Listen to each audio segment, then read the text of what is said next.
Hello guys, welcome back to my new blog video. তো আজকে আমার অনেক আরবিক সুইট খেতে মন চাইতেছিল, এই জন্য মোহাম্মদকে নিয়ে বের হয়ে গেছি বিডিআর উদ্দেশ্যে। সো আমাদের বাড়ির পাশেই।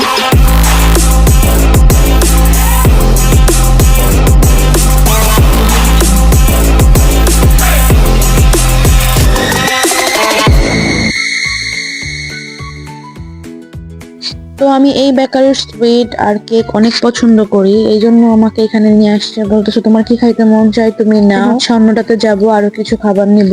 তো আমি এখান থেকে 2 পদের সুইট নিয়ে নিছি আর কেক নিয়ে নিছি। দেন আমরা অন্যটাতে গিয়ে গেমাত আর হারিস নিছি মোহাম্মদের জন্য, আর আমার ছেলেও অনেক পছন্দ করে তাই। তারপর আমরা বাসায় আসি, আসার পরে বাবা ছেলে খাওয়াতে বিজি হয়ে গেছে, আমিও একটু সুইট খাইয়া নিছি। দেন বাচ্চারা অনেক কর্নিশে যাওয়ার জন্য অনেক বায়না ধরতেছিল।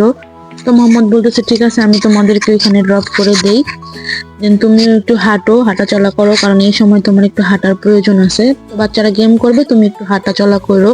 তো আমরা কর্নিশের উদ্দেশ্যে বাচ্চাদের নিয়ে বের হয়ে গেছি। তো বাচ্চারা কর্নিশে গিয়ে অনেক এনজয় করছে, কারণ এখানে অনেক গেম টেম আছে, ওরা গেম টেম করতেছিল, বালু দিয়ে খেলতেছিল। আর আমি একটু হাঁটলাম, কারণ ডক্টর আমাকে অনেক বলছে যে হাঁটা চলা করতে, হাঁটা চলার উপরেই থাকতে। তো আমি বাসা থেকে কিছু পানি জুস নিয়ে আসছিলাম বাচ্চাদের জন্য, তারা খাইতেছিল আর খেলতেছিল। অনেকক্ষণ এখানে থাকার পর গরমও এখন একটু কমছে, মোটামুটি অত বেশি গরমও লাগে নাই। তারপর এখানে অনেকক্ষণ থাকার পর আর ভালো লাগতেছিল না। দেন মোহাম্মদ ফোন দিয়ে বলে যে আর ভালো লাগতেছে না, আয়সা নিয়ে যে অনেক হাঁটা চলা হয়েছে আর বাচ্চারাও অনেক গেম করছে। দেন সে আমাদের বললো যে তোমরা একটু 10 মিনিট আরো বসো, আমি আসতেছি। তারপর আমি আরেকটু হাঁটা চলা করি, বাচ্চাদের এক সাইড থেকে আরেক সাইডে নিয়ে যাই। আর এখানে আকাশটা, সমুদ্রটা অনেক ভালোই লাগতেছিল, রাতের সময় তো ভালোই লাগতেছিল। আর এখানে চাঁদ, চাঁদ না চাঁদই দেখা যাইতেছিল, ভালোই লাগতেছিল। তো বেশ কিছুক্ষণ থাকার পর মোহাম্মদ আমাদের আয়সা নিয়ে নিয়ে যায়। তো ও এর কিছুক্ষণ পরে আসছিল। তো বাচ্চারা এখানে যেহেতু গেম করতেছে, আমিও হাঁটতেছিলাম, ভালো লাগতেছিল না।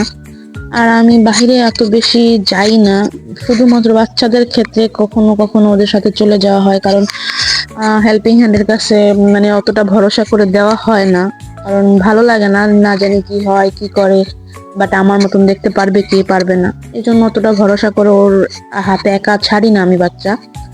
তারপরে এখানে আমরা বসে বসে দোলনা খাইতেছিলাম।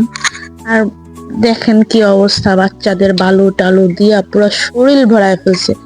দেন আমরা আবার বাসায় চলে আসি, আসার পরে বাচ্চাদের ওয়াশ টোয়াশ করায়া রাইখা আমি আবার একটু বের হয়েছিলাম।